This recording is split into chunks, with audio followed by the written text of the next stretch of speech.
Assalamu alaikum. Today we are discussing the applications of Gibbs adsorption isotherm.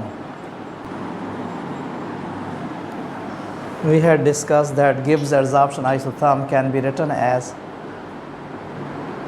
tau is equal to minus C over RT d gamma by dC, or we can write it minus 1 over RT C by dC d gamma, but C by dC is equal to 1 over d log C minus 1 over R 1 over RT d gamma over d log C.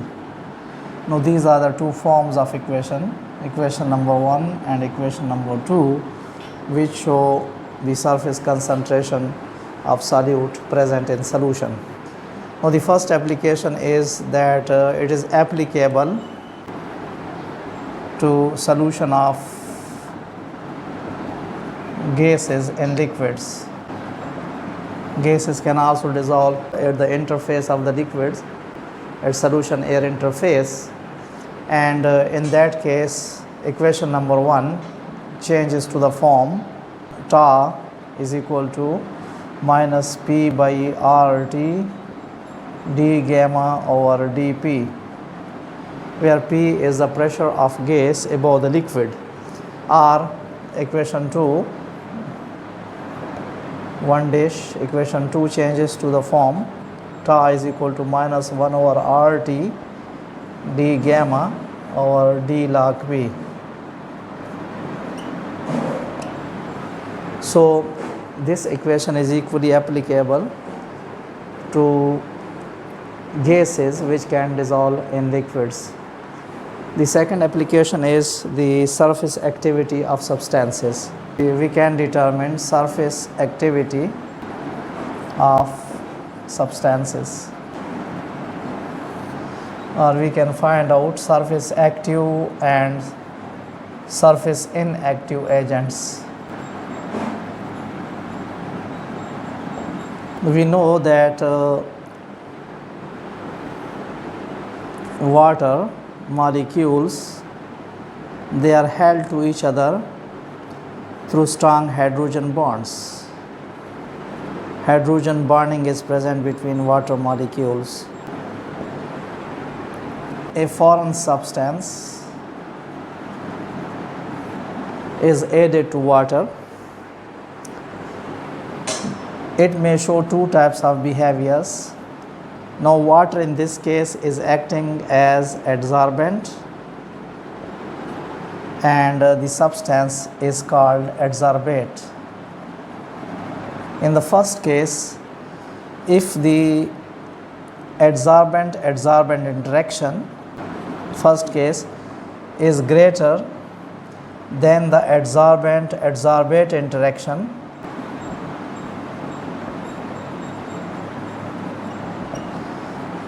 then the adsorbate will not move into the bulk of the solution, and there will be a higher concentration of adsorbate at the surface rather than bulk.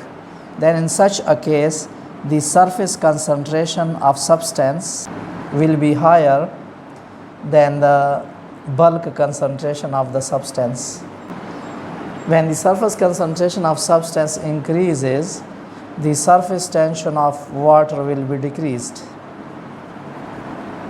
Surface tension will decrease with increase in concentration.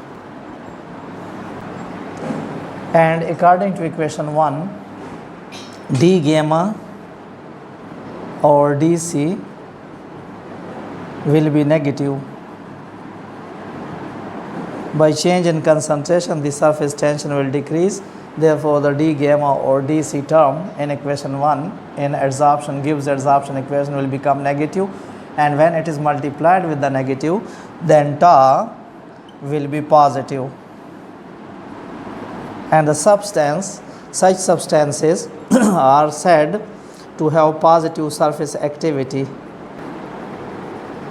Substances which lower the surface tension of liquids are said to have positive surface activity, and they are called surface active agents or surfactants.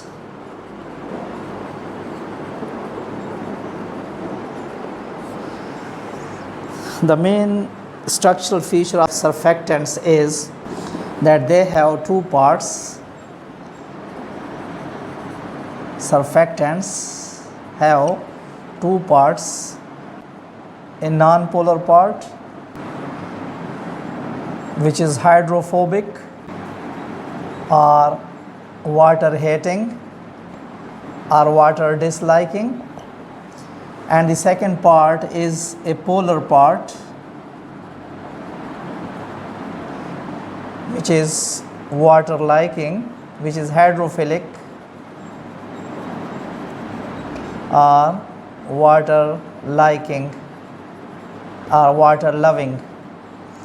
For example, if we consider simply the case of an alcohol,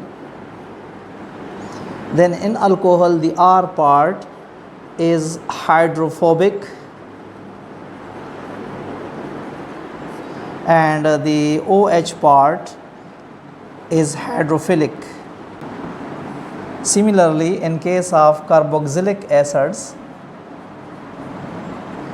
the R part is hydrophobic, water hating, and the COH part is hydrophilic.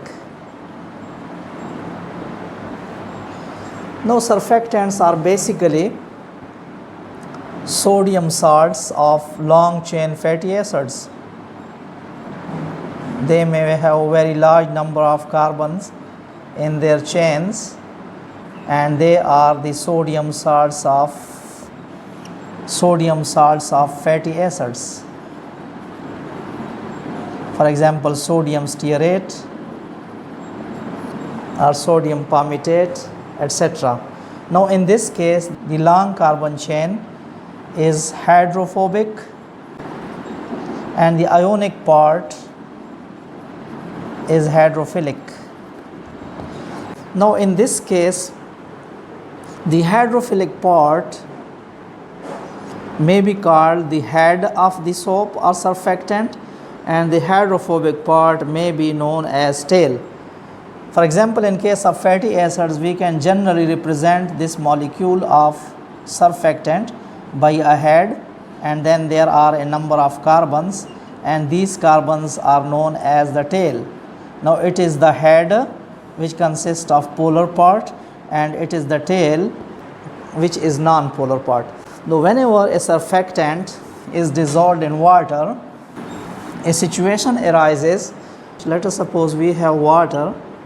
When a surfactant is dissolved in water, the heads are attached to water molecules, while the tail directs upward, it shoots upward.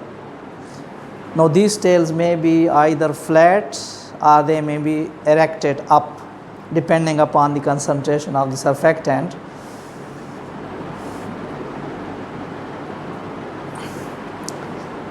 In between the two heads there is a space, and water molecules are present between these spaces. Due to this action, the surface tension of water decreases, and due to this decrease in surface tension, the air which is present above the water may also mix with this water, and in between the detergent molecules there may be formed a mixture of liquid and air mixture.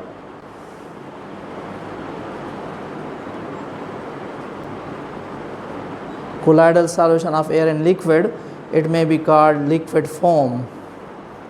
Foam may be formed. Now, this process continues. If we are increasing the concentration of surfactant, the surface tension will decrease, and after a certain point the surface tension will not change. Why the surface tension does not change is due to the fact that at a very high concentration of surfactants, the surfactant molecules may unite with one another through their tails and form groups or combinations whose heads are pointing outwards and tails are pointing inwards, and they do not affect the concentration, they do not affect the surface tension of water. And these assemblies or these groups are known as micelles. Active micelles are formed. That is why there is no decrease in surface tension. The limiting value of the reduction in surface tension with concentration is known as surface activity of the surfactant.